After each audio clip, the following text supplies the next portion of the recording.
Okay, this is a continuation of chapter 3. Pauline has just gotten into a fight with Charlie, who came home drunk.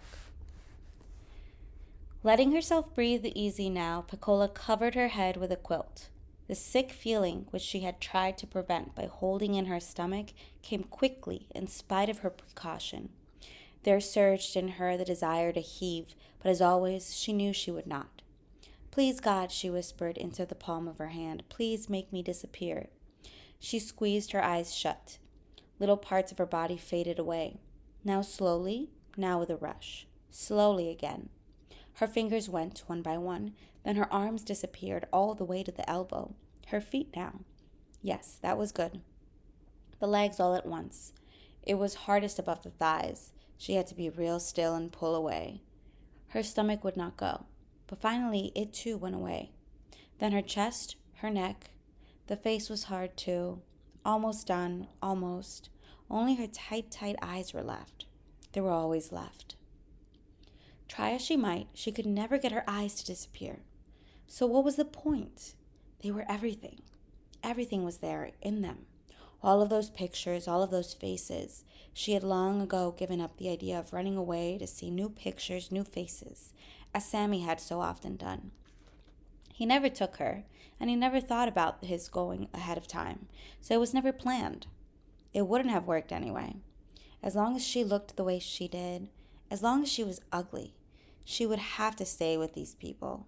Somehow she belonged to them. Long hours she sat looking in the mirror, trying to discover the secret of the ugliness that made her ignored or despised at school by teachers and classmates alike. She was the only member of her class who sat alone at a double desk. The first letter of her last name forced her to sit in the front of the room always.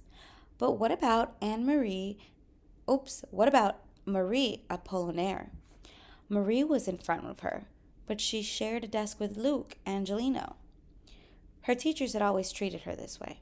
They tried never to glance at her and called her only when everyone was required to respond. She also knew that when one of the girls at school wanted to be particularly insulting to a boy or wanted to get an immediate response from him, she could say, "Bobby loves Piccola breed love, Bobby loves Piccola breed love," and never fail to get peals of laughter from those in earshot and mock anger from the accused. It had occurred to Piccola some time ago that if her eyes, those eyes that held the pictures and knew the sights, if those eyes of hers were different, that is to say, beautiful, she herself would be different. Her teeth were good, and at least her nose was not big and flat like some of those who were thought so cute. If she looked different, beautiful, maybe Charlie would be different, and Mrs. Breedlove too. Maybe they'd say, "Why, look at pretty-eyed Piccola. We mustn't do bad things in front of those pretty eyes." Pretty eyes, pretty blue eyes, big blue pretty eyes. Run, Jip runs, Alice has blue eyes. Jerry has blue eyes, Jerry runs, Alice runs. They run with their blue eyes. Four pretty blue eyes, blue eyes, Mrs. Forrest's blue blouse eyes, morning glory blue eyes, Alice and Jerry blue storybook eyes. Each night, without fail, she prayed for blue eyes. Fervently, for a year she had prayed. Although somewhat discouraged, she was not without hope. To have something as wonderful as that happen would take a long time. Thrown in this way into the binding conviction that only a miracle could relieve her, she would never know her beauty. She would see only what there was to see, the eyes of other people. She walks down Garden Avenue to a small grocery store which sells penny candy. 3 pennies are in her shoe, slipping back and forth between the sock and the inner sole. With each step, she feels the painful press of the coins against her foot. A sweet, endurable, even cherished irritation, full of promise and delicate security. There is plenty of time to consider what to buy. Now, however, she moves down an avenue gently buffeted by the familiar and therefore loved images. The dandelions at the base of the telephone pole, Why, she wonders, do people call them weeds? She thought they were pretty. But grown-ups say Miss Dunyan keeps her yard so nice, not a dandelion anywhere. Hunky women in black babushkas go into the fields with baskets to pull them up. But they do not want the yellow heads, only the jagged leaves. They make dandelion soup, dandelion wine. Nobody loves the head of a dandelion. Maybe because they are so many, strong and soon. There was a sidewalk crack shaped like a Y, and the other one that lifted the concrete up from the dirt floor. Frequently, her slowing step had made her trip over that one. Skates would go well over this sidewalk. Old it was and smooth. It made the wheels glide evenly, with a mild whir. The newly paved walks were bumpy and uncomfortable, and the sound of skate wheels on new walks was grating. These and other inanimate things she saw and experienced. They were real to her. She knew them. They were the codes and touchstones of the world, capable of translation and possession. She owned the crack that made her stumble.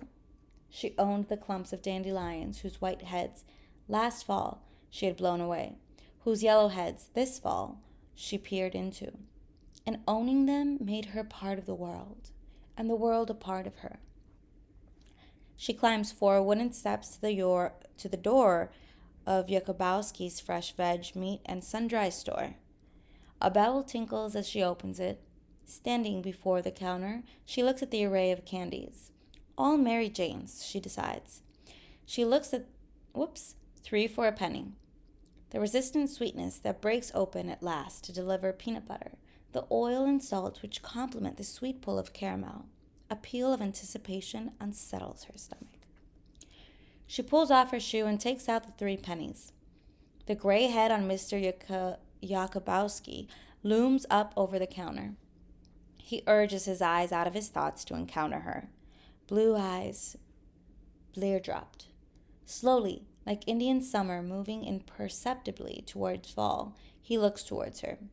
Somewhere between retina and object, between vision and view, his eyes draw back, hesitate, hover.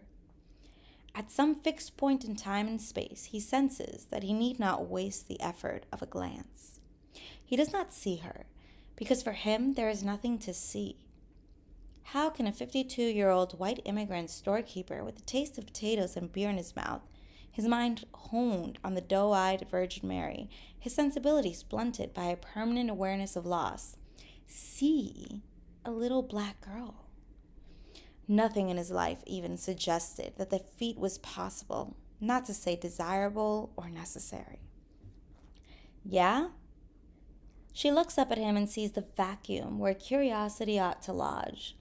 And something more, the total absence of human recognition, the glazed separateness. She does not know what keeps his glance suspended. Perhaps because he is grown or a man and she's a little girl. But she has seen interest, disgust, and even anger in grown males. Yet this vacuum is not new to her. It has an edge. Somewhere in the bottom lid is the distaste. She has seen it lurking in the eyes of all white people. So, the distaste must be for her blackness. All things in her are flux and anticipation, but her blackness is static and dread. And it is the blackness that creates the vacuum edged with distaste in white eyes. She points her fingers at the Mary Janes, a little black shaft finger, its tip pressed on the displayed window. The quiet and offensive assertion of a black child's attempt to communicate with a white adult. Them. The word is more sigh than sense. What, these? These? Phlegm and impatience mingle in his voice. She shakes her head, her fingertip fixed on the spot which, in her view, at any rate, identifies the Mary Janes.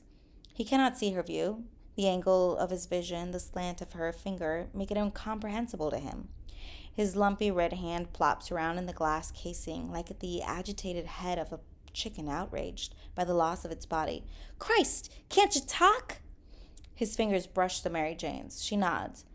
Well, why didn't you say so? 1? How many? Piccola unfolds her fist, showing the 3 pennies. He scoots 3 Mary Janes towards her, 3 yellow rectangles in each packet. She holds the money towards him. He hesitates, not wanting to touch her hand. She does not know how to move the finger of her right hand from the display counter or how to get the coins out of her left hand. Finally, he reaches over and takes the pennies from her hand. His nails graze her damp palm. Outside, Piccola feels the inexplicable shame ebb. Dandelions. A dart of affection leaps out from her to them, but they do not look at her and do not send love back. She thinks they are ugly. They are weeds. Preoccupied with that revelation, she trips on the sidewalk crack. Anger stirs and wakes in her. It opens its mouth, and like a hot-mouthed puppy, laps up the dredges of her shame. Anger is better. There is a sense of being in anger, a reality and presence, an awareness of worth. It is a lovely surging. Her thoughts fall back to Mr. Yakubowski's eyes, his phlegmy voice. The anger will not hold. The puppy is too easily surfeited. Its thirst, too, quickly quenched, it sleeps. The shame wells up again, its muddy rivulets seeping into her eyes. What to do before the tears comes? She remembers the Mary Janes. Each pale yellow wrapper has a picture on it, a picture of little Mary Jane, for whom the candy is named. Smiling white face, blonde hair in gentle disarray, blue eyes looking at her out of the world of clean comfort. The eyes are petulant, mischievous. To Piccola, they are simply pretty. She eats the candy, and its sweetness is good. To eat the candy is somehow to eat the eyes, eat the Mary Jane, love the Mary Jane, be the Mary Jane. 3 pennies had bought her 9 lovely orgasms with Mary Jane, lovely Mary Jane, for whom the candy is made. I'm going to pause right here.